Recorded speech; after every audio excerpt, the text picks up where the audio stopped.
Si Patrick Tulfo sa Rapido ni Tulfo. Rapido ni Tulfo. Attorney, alam ko marami sa inyong nagpa-follow up din. Attorney Cargo Plus, the last time we discussed Cargo Plus, yung nangingi ako ng update, sir. Alam ko sir, napag-usapan natin na baka naman pwede kaming magpunta ron at binanggit po nga sir, parang nahiwalay na yata yung na-identify na balikbayan boxes at pwede na nilang makuha. Ano po bang update, attorney? Yung sir, pwede nyo naman puntahan doon and even yung mga kaibigan nating OFWs, pwede po nilang puntahan din doon.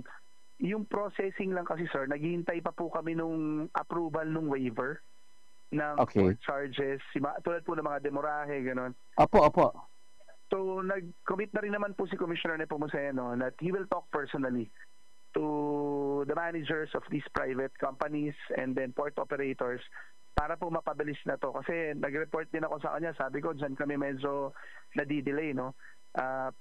In fact, yung iba namin makakausap ng OFWs, ang feeling nila, paikot-ikot na lang yung sagot. Kasi naiintindihan ko din naman yung mga opisyal namin sa Bureau, yun pa rin po talaga yung update nila. Kasi kami naman po, no, linggo-linggo din kami nag-follow up doon sa waiver ng port charges na yan.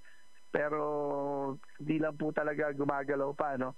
So, ngayon naman po, no, nung nag-meeting kami, isa ho yan sa priority na inutos ng Pangulo natin, no? At sabi ni Commissioner Nepomuceno, if it needs na siya mismo ang makipag-usap at mag-request niya, no, gagawin niya. At nandun na po tayo sa level na yun. Si Commissioner na po mismo kakausap dyan. Galing. At hihingi ng waiver na yan, no. Konting, alam mo namin, medyo malaki yung amount, no. Like, for example, dito po sa Cargo Plus, parang more than 4 million yung pinapa-waive namin. Pero pare-pareho naman ho tayong Pilipino, baka pwedeng ibigay na natin yan sa mga may-ari nung balikbayan box. Yung iba kong nakakausap ko, especially commercial items na talagang tutulungan namin ngayon, no, na ma-process nila. Mukhang nangutang pa sila para magkaroon lang ng kapital para magnegosyo dyan. So, ayaw na ho sana namin magkaroon pa ng any burden, no, na additional na pagbabayaran dyan. Kaya nanghihingi po kami ng waiver, no, na mga ganyang charges. Apo. So, attorney, pwede namin puntahan, but of course, di pa nila makukuha. But makikita namin, sir, kung sakasakali, kung nasan po yung mga kahon na yan, attorney. Apo, ang maganda din po doon, makikita nila yung kondisyon ng kahon nila. At baka naman medyo ma-appease sila na ito na yung kahon nila, andito na, maayos naman yung kahon. So, i-explain din po ng team namin doon, nasa na yung stage natin, pati yung proseso po, paliliwanag, no?